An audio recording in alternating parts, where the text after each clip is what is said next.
Joseph Vijay எனும் நான்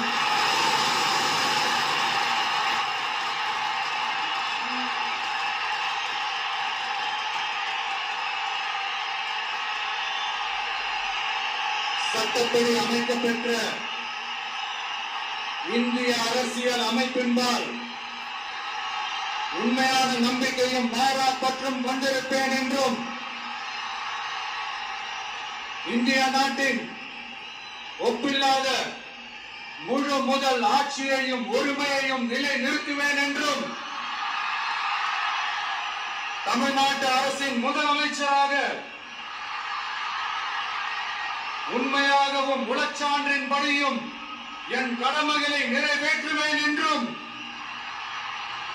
அரசியல் அமைப்பிற்கும் சட்டத்திற்கும் இணங்க